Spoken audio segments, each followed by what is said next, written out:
Hello and welcome to this Ethos CRS webinar on imagining the future in a COVID-19 world.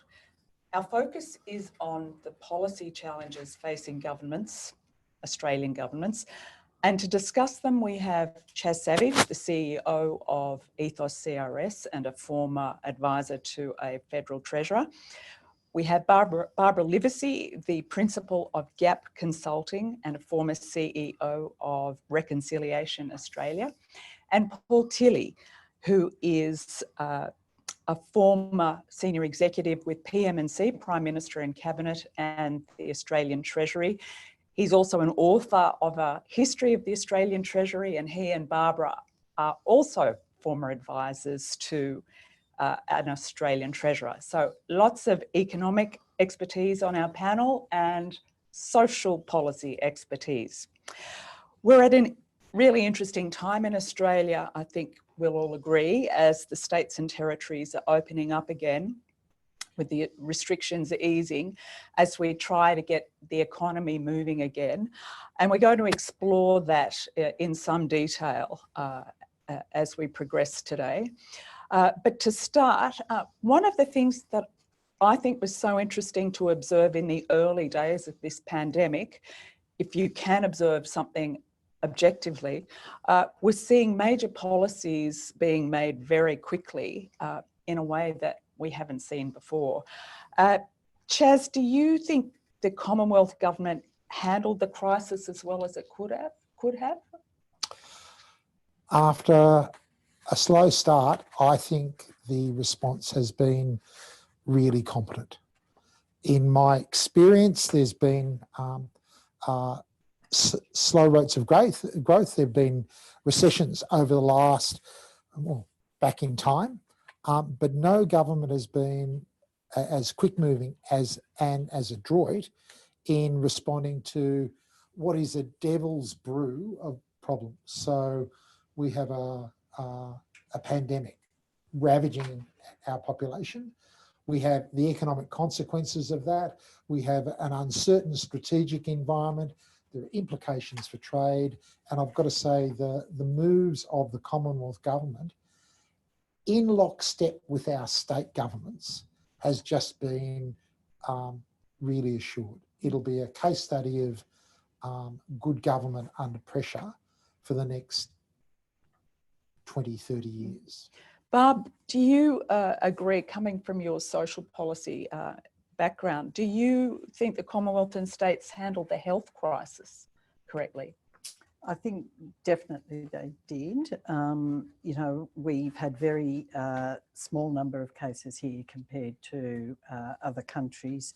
They were a little bit slow to start with around shutting things down, but once they did, we've seen great outcomes in terms of, you know, dramatic reductions in number of cases. And I think they did a couple of things. They listened to the health experts, which was really great to see. They generally listened to the public service, and they were, I think, able to balance and allow the arguments to play out between Treasury and health department. So yes, I think that was good.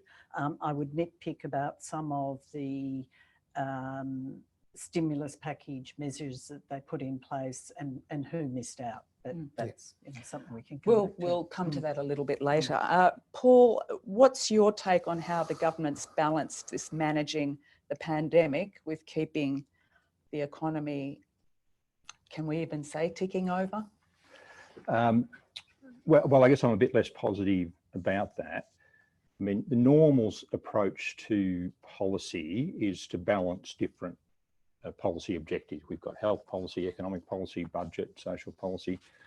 My sense here is that the government went very hard on the health policy, as understandable to some extent, given the nature of the threat. But I think that it didn't get the balance right between the health and the economic. So we've got a situation here where the government said it's deliberately putting the economy and society into hibernation. So we're going into a recession. It'll be a deep recession, maybe prolonged, but it's a deliberate action of the government to put us there. So this is different. So we've got to weigh up, is that cost too great? A recession, probably something in the vicinity of $600 billion of extra debt between Commonwealth and state governments, unknown social policy consequences. It's a big price to pay. And my sense is that that was not given significant enough weight at the time of the decisions to put the economy into hibernation. Is that because policy making was done on the run? It was on the run, it was happening so quickly. They were so focused on the short-term health issues. People, this is people getting COVID, people dying. So you can see why they were so focused on that. But I think they just lost sight of the longer term picture. And I think you see now, having put the economy into hibernation, only a matter of, some weeks ago, now they're saying, well, come on, everyone's got to get back to work. So I think that they're kind of now realising the consequences of the action they took. It's not COVID as such that put the economy in recession, it's the government's response to COVID. Quite provocative statements, I think there, Paul, because clearly some policies had to be enacted to deal with the health crisis. So we're seeing the restrictions easing around the country. We've seen from South Korea, from Germany, which have eased restrictions. They had a very tight containment policy to start with. We've seen a spike in cases in both those countries. What do you think about the easing of restrictions in Australia? Is it happening with the states and territories? Is it happening at the right pace, Barb? Well, I think the thing to remember is we're kind of in uncharted waters, and that's what a lot of people are saying. So they're doing it based on what they think we can afford to do from both a health perspective and an economic perspective. And I probably disagree with Paul, coming from a social policy background, that has the cost been too high?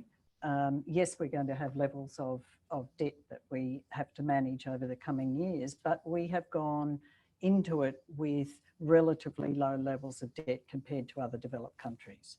The US is at 100%, I think, of GDP, Paul, if I'm right, and we are much, much lower. So the question is, can we afford to manage the health crisis in a way that puts the emphasis on the standard of living, the people in society, at the same time as not being,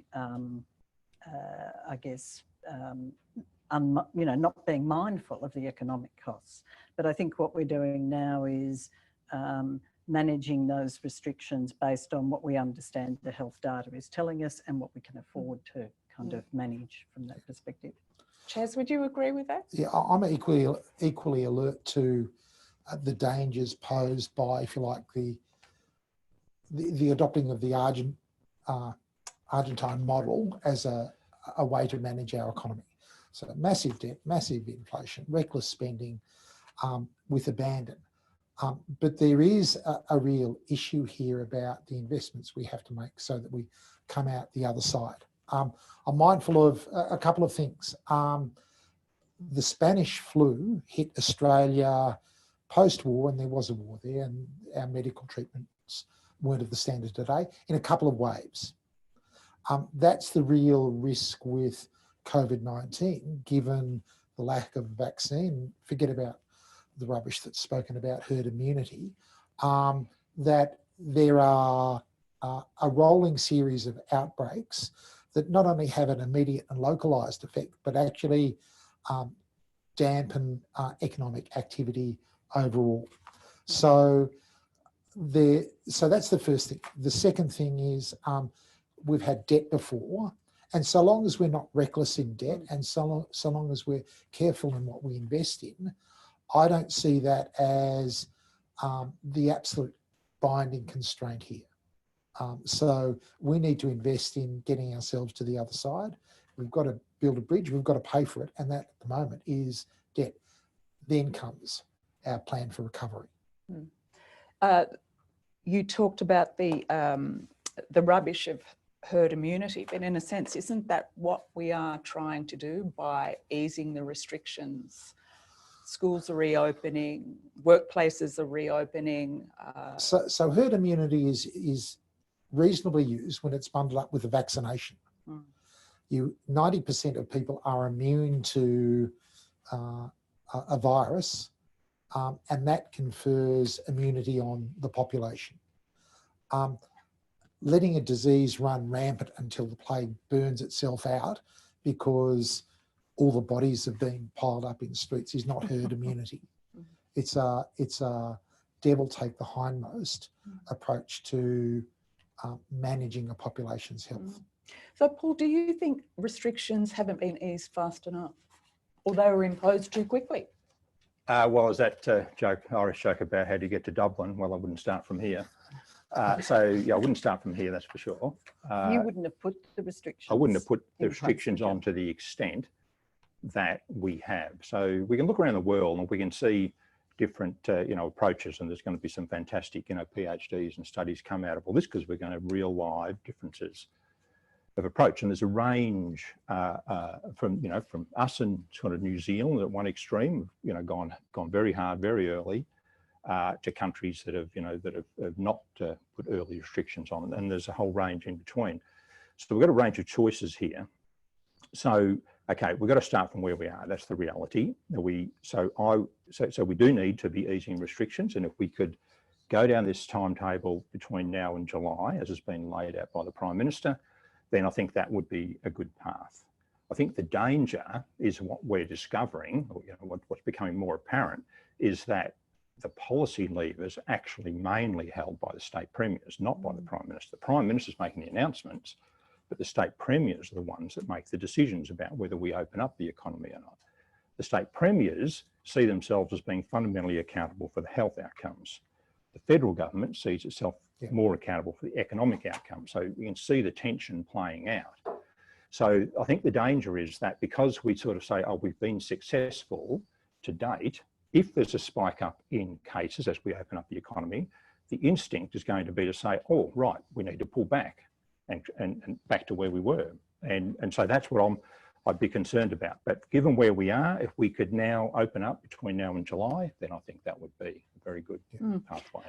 So what options do governments really have to bring the economy back to life? And what is the cost of that? Because you talked about debt, we've got people dying still in nursing homes around the country, and just the general health. So what options do they have? Chas? Well, the first is a set of protocols about how we work. So I know our company is thinking about dividing up into teams to keep our staff safe. All companies are thinking about that, and all agencies are thinking about that. As well, though, we've got an urban model that is predicated on increased density and mass transit. So to the extent that COVID-19 doesn't burn itself out, or that there is a risk of COVID-20, we will have to think about how our urban environment actually works. That's a huge challenge. I absolutely agree with Paul that we have to open up as quickly as possible, but each step has to be secured by protocols that are understood, easy to adopt, and easy to enforce, easy to comply with. And we get good information, real information, every step of the way. Barb, what do you think the options are? I guess for me, the real question is, do we go back to what we've done before in terms of options, or is this an opportunity to do things differently? And when you come out of a crisis, yes, we need to open up, and yes, we need to get people back into work. That's important, not just for the economy, but for mental health and everything else, as people are saying. So what are our options? We've heard the Treasurer and the Prime Minister saying we need to snap back. I'm really hoping that isn't what we intend to do. We've heard them talk about taxes and industrial relations reform. And we've heard them say you know, the job seeker payment that's been doubled will obviously need to stop, and the job keeper payment. I'd like us to put all that to one side and say, okay, what have we learnt out of this crisis about how we work, when we work, the innovation, the opportunities for new ways of doing things, for listening to the experts on climate change, and therefore what opportunities might there be for us to drive, you know, new industries and things we haven't, we've only given a little bit of attention to so far. And I'd like us to say on debt, yes, we've just increased debt massively, but that doesn't mean we have to go and raise taxes and cut spending immediately. We can allow that debt to be paid off gradually, and we will still be in a better position than many other countries. I mean, we still have a AAA credit rating, don't we? We do currently. Yeah. That's what you would like to happen? Yep. How likely do you think that will be to happen? Well, we've seen some unusual things. We've seen unions and employers sitting down together. We've seen the states and Commonwealth working together. Now, I'm not, you know, naive enough to think that will continue, because this is what happens when people are in crises. They put their differences aside.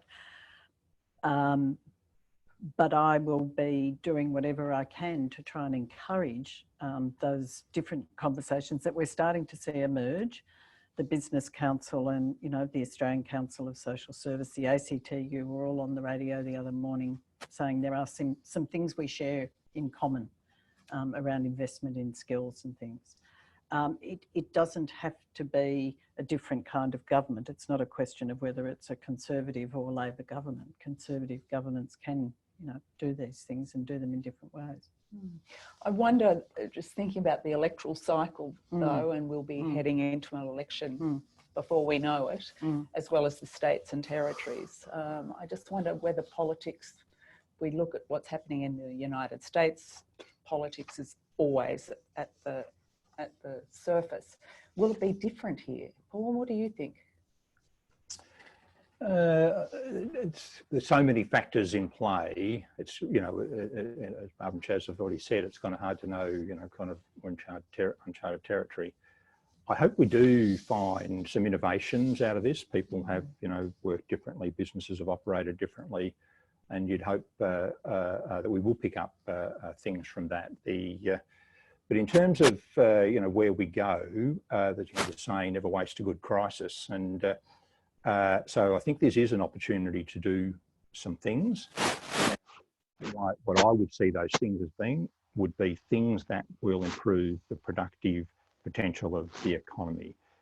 So we put our economy into a recession. We've done enormous damage to the economy. We've done it ourselves. It didn't happen to us externally. We've done it.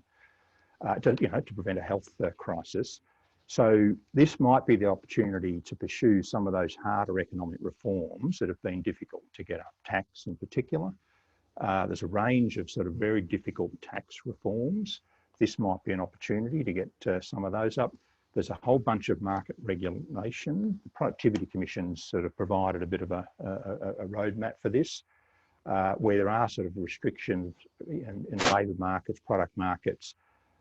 These are sort of quite hard yards of microeconomic reform. There's winners and losers, but this might be the time we can get some of those reforms up. Wishful thinking, perhaps. Yeah, the Treasurer alluded to them in these National Press Club speech and again in the economic statement in the Parliament. Now, there's no detail, but I think people who are familiar with it know what he's talking about. We're talking about company tax, we're talking about stamp duties, we're talking about industrial relations. They're the sort of, you know, the obvious areas. And I think it's most likely they will try to do something in those spaces.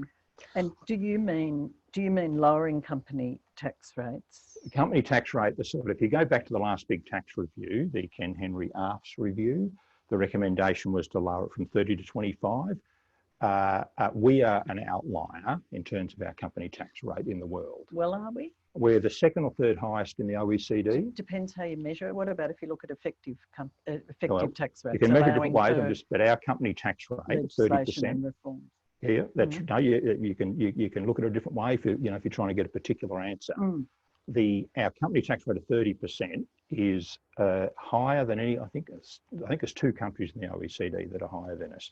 What's happened is that all of the countries have lowered their company tax rates over the last decade or so, and we were kind of more middle, and we've been isolated at the top, and so anyway, that's just one.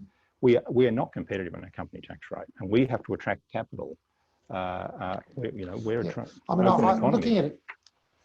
looking at company tax as an issue. I wonder if it's the first cab off the rank. I appreciate that. It's been raised by Henry, but Ken Henry raised a whole stack of other things, which for mine are much more important for our nation. I figure, in general, if there's a really good investment opportunity in Australia, actually there's something that's going to generate a return on investment. The company tax rate might be affected, but it's actually the quality of the investment.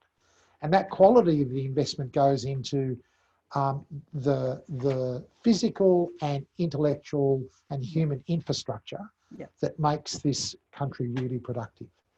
And so I would think that there are other issues associated with taxation that absolutely have to be and influences investors. Yeah, I agree with all that. But it's like sort of the health argument versus economic. You've got to think of all of them. It's not one or the other. Yeah. It's a package, and so fine. We'll always have that. We're an attractive, sort of economy to invest in. We are becoming less so. Yeah. We are losing part of that advantage.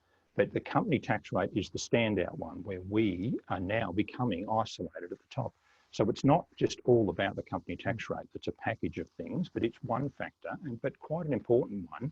When you're talking about this international capital markets, this is a very obvious, very measurable difference between us and the rest of the world. Well, we're going to have to swap tables on that, because I've got a table that says we're 9th when you're looking at effective tax rates, not just... Is it an OECD table? Yes, I think it is, but we can swap tables. Okay.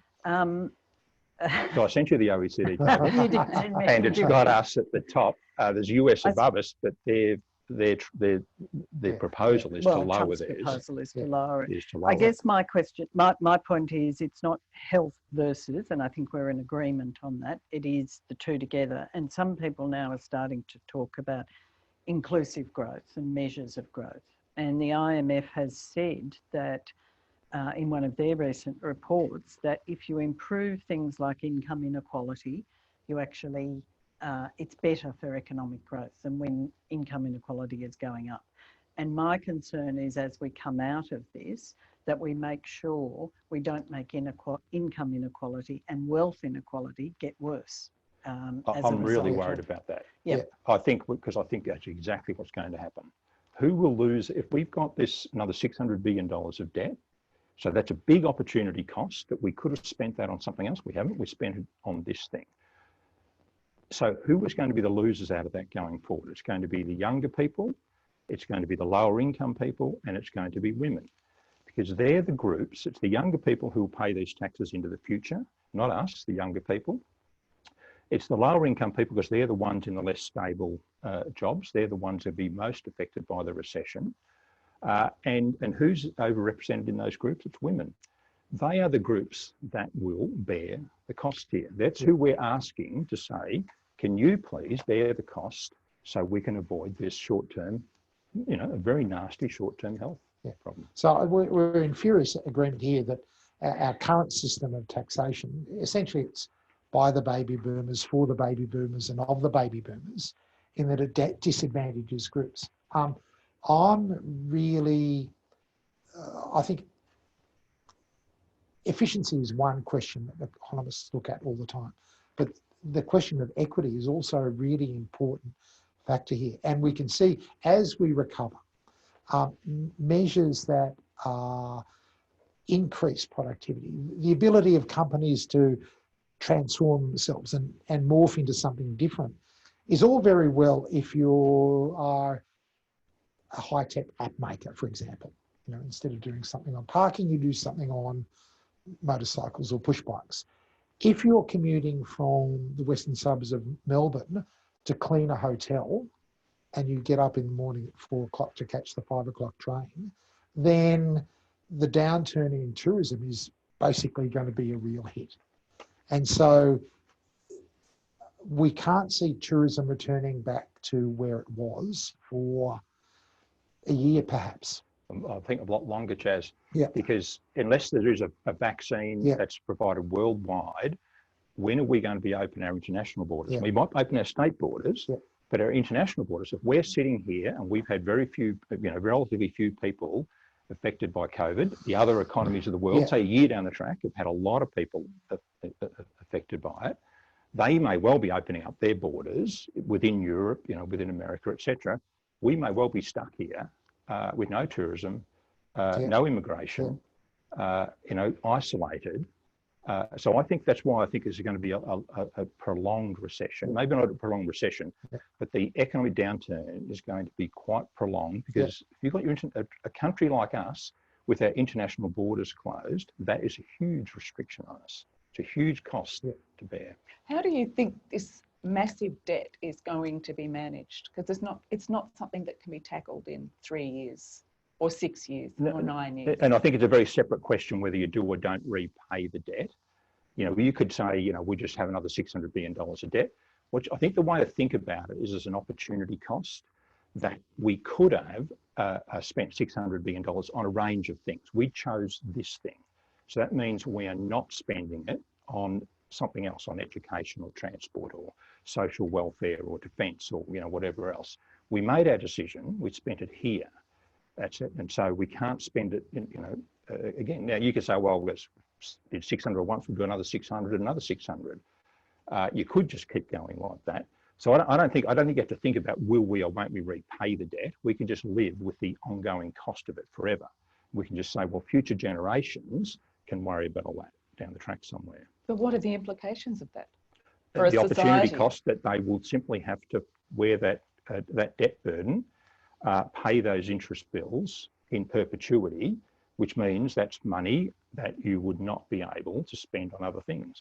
That's the decision we've taken. Yeah, and there's different ways to manage debt, and these are choices, and that's what it fundamentally comes down to, is how those choices are made and what choices are made. So equally, we could tackle some of the trickier tax questions like property taxes and other negative gearing, etc., that governments have tried in the past and not been so successful on. And I guess that's where I go with this idea of inclusive growth, that we move beyond just measuring GDP and we look at measuring distribution of income and standard of living. I mean, we have an incredibly high standard of living in this country, where we have been second on the human development, the UNDP Human Development Index. We might be down to 6 now.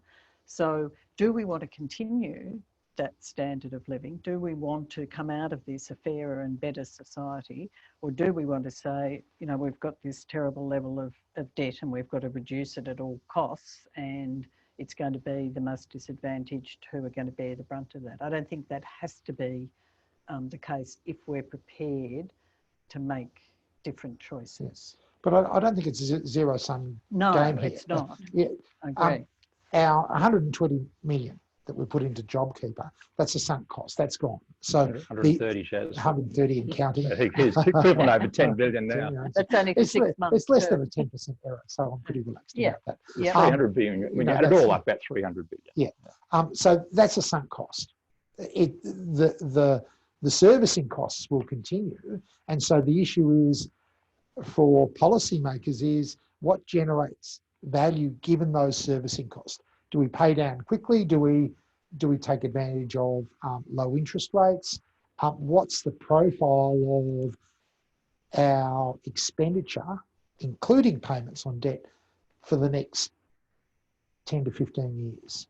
And the rule is you go where productivity can be generated and you keep equity in mind, because that cleaner coming in from the western suburbs has to be looked after. So there's a two-speed economy here. One's going to be productive, dynamic, and come back reasonably quickly. And then there is a trail that we've got to think about and look after. And the trouble is the trail are the very people we'd say we should try and look after. Yeah. It's going to be the low-income earners, the less secure employed people, younger people and women. They're the groups that are going to be most affected by what we've just done. Yeah. We just did it 3 months ago. Yeah. 3 months ago, we had a choice. We made our decision.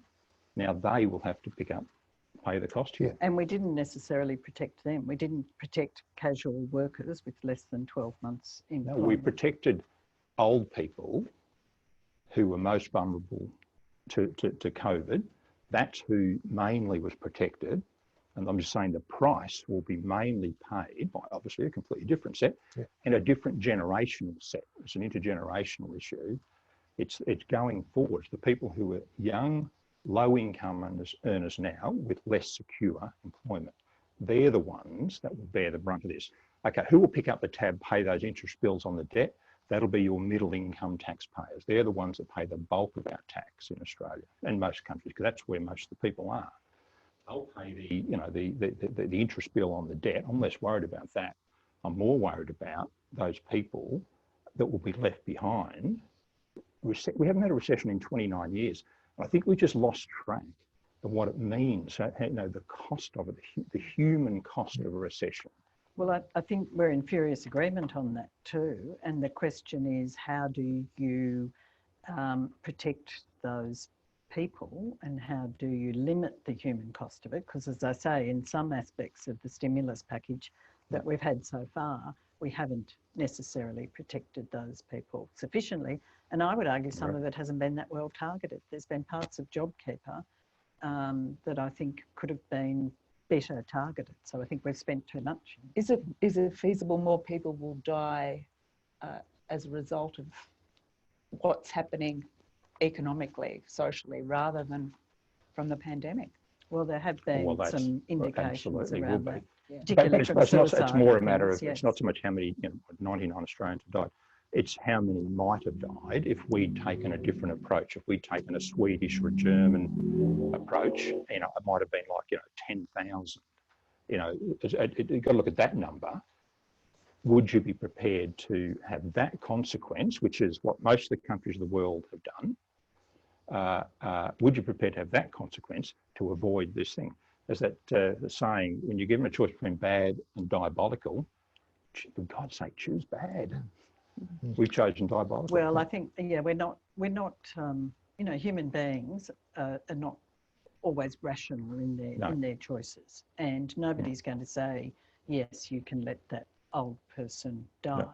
And in fact, a recent survey just said that we would rather see the restrictions continue and have taxes go up than lift them. So, people are going to make those kinds of choices. But I feel like we're focusing almost a bit too much just on kind of debt and company tax rates. For me, this has been, again, a situation that has put some things into sharp focus. So while the future generations are going to pay the debt bill, they're already paying for climate change and they're going to be paying for climate change. So do we want to start to address that? Do we want to start to look at the future of work and the fact that, artificial intelligence is coming and that demographic changes mean that we're all going to live to 100 and therefore work differently? I mean, it's an opportunity to start to answer some of those much bigger questions at the same time, I think. But we tend to get very focused on, in past recessions we've had to do this, what are we going to do? So are you talking about what's the new normal and what's the new normal going to look like? Yep. Chas, what do you think the new normal? You talked a little bit about workplaces having to change, and they already have. Yeah. What do you think the new normal is going to be? Everything starts from where we don't have a vaccine in the near future. So Donald Trump might discover one before Christmas. That would be great for us all, but I'm not going to bet on that. So we don't have immunity before Christmas. We're going to be living with outbreaks, and there'll be a rolling sequence of lockdown and wake up, heavily localised. To protect ourselves in that, cities will change how they work. So distancing will be bit by bit embedded into how we commute, how we work, how we deliver goods and services. So that's the first thing. There is a huge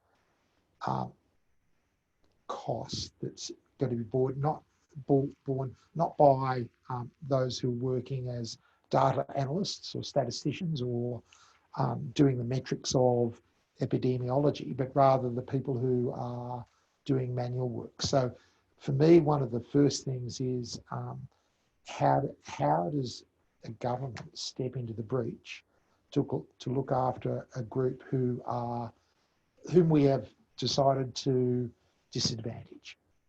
What's a good government going to do? I think I take the taxation system, our system of taxes and transfers as a given.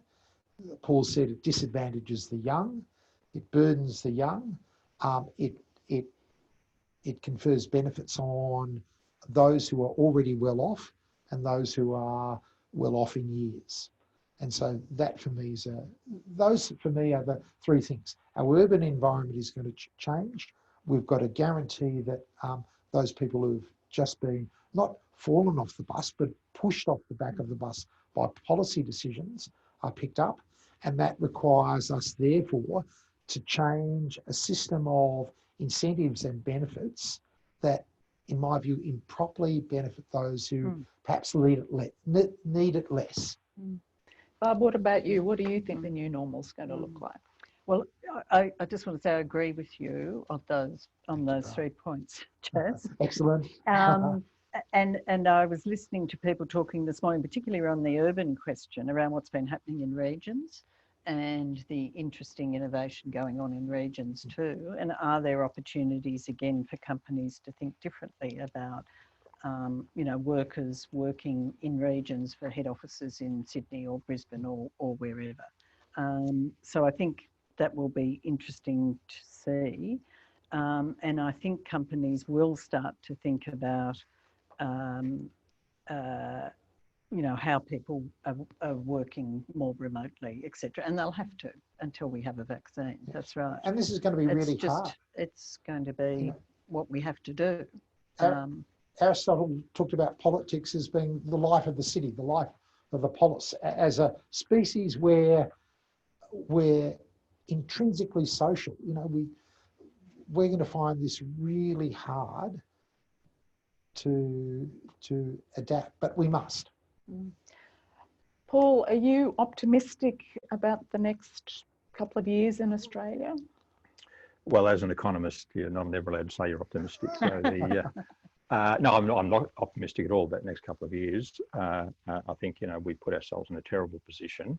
I think we are going to go through a recession now.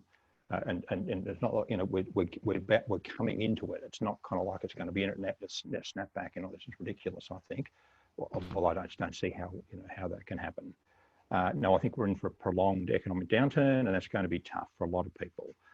The very people we would say we care about most are the ones that are going to be hurt most in this. Okay, that's the next couple of years. The real issue is, sort of as we're talking about, where do we go from there? Where does the economy and society go from there? Hopefully, there are innovations that come out of this, both for government, for the public sector and the private sector. But fundamentally, I'd say that in terms of where the economy goes, how business operates, those decisions and those innovations will be made in the private sector. They're the ones that will work out how can we do things. I don't think it's fruitful to be saying the government needs to tell business how to operate. We've worked it out in the public sector and tell them, sort of how to innovate. Our job is to make sure we, as government, is to provide the environment that's supportive to that innovation. Now, that means getting some hard microeconomic reforms in place. It means tax reform. It means getting rid of stamp duties that are a disincentive to transactions. I think it means something on the company tax rate to make sure that we remain an attractive destination for capital. Without these things, businesses are not going to be able to do the things we'd like them to do. If we can't provide the environment for business to operate innovatively in, then I think they've got no chance. If we're in there picking winners, then I can't see how business is going to innovate in that environment. I think they will, but it's hard to predict where they go. And the key thing for government is to provide the right environment for that to happen in. And is there the political appetite? I mean, this is the big unknown. Well, I guess. the whole thing about never waste a good crisis, and I Yeah. think we're going to see some things in the next 1 to 2, 3 months leading up to the, either before or in the October budget, where the government will try to do some of these things. That's the indication that the Treasurer gave at the Press Club and in Parliament. Who knows what that is? But I think we're going to see that, so we're going to have that debate over coming months. Barb, what do you, just to sum up, are you optimistic about the next couple of years, or is it just too early to even express a sentiment like that? I'm concerned about the same groups that that Paul referred to, and I'm worried by some of what the government has been saying about, as you say, the snapback and temporary measures needing to be cut. So, by the way, I haven't heard the government say the snapback thing, but anyway. Yeah, so, the Prime Minister said it. Did he? Okay. Yeah, but I'm optimistic if we can think differently and think bigger. And I think, Paul, if we're going to do tax reform, we've got to tackle it on both sides. So as you said, we've got to look at the distribution of those benefits and where the tax transfer system is now, to make sure that we don't have the long tail kind of coming through. But I am optimistic because I do see innovation happening in the private sector, and I agree with you that that's where you want to see it. So yes, I think overall I'm probably slightly more optimistic than that's good. Than good Paul. right way to be. Chas, what about you? You are a natural optimist, but are you optimistic given that so much of what we're talking about, increasing productivity, reducing taxes, increasing some taxes, it requires the correct policies to be enacted? I'm a natural optimist who's deeply pessimistic at the moment. I think we face a perfect storm of events. So we have a contagion, the extent of which we don't quite understand how it's going to play out in Australia and around the world through time. That's an unknown. We have the economics of our response, which is tricky. We have a legacy of economic issues that haven't been addressed. On top of that, we have two elephants in the room, the United States and China, highly transactional, walking away from an international architecture that served us really well for 50 years, and that is to Australia's disadvantage. So that is a challenge that just becomes sharper every day. And the last thing is we have climate change as an issue that is not going away. I read the other day, and I've got no understanding of the analysis underpinning it, but there were projections made for an increase in Australia to the end of the century of 7 degrees C. So if that happens, then this country has changed fundamentally. So that's going to be a challenge that requires more than Australian efforts. It requires an international effort. And so that's just huge for me. The adage is don't waste a good opportunity. Do people waste opportunities that come by in their lives? Absolutely. So the issue is then let's just pick winners. What can we do to start to make good decisions? I'm encouraged by the states and the feds working together. That's a good sign. Let's see what we can retain out of that. I think on that positive, upbeat note, we'll conclude the webinar. Thank you, everybody. We may never get agreement between each of you, and that's not always a good thing. Much better to have an interesting discussion such as we've had. Give us all a lot to think about, including our viewers. So thank you to our panel members. We look forward to your feedback, to those of you who've been watching our webinar. Thank you for joining us, and we look forward to you taking part in future Ethos CRS webinars. Thank you.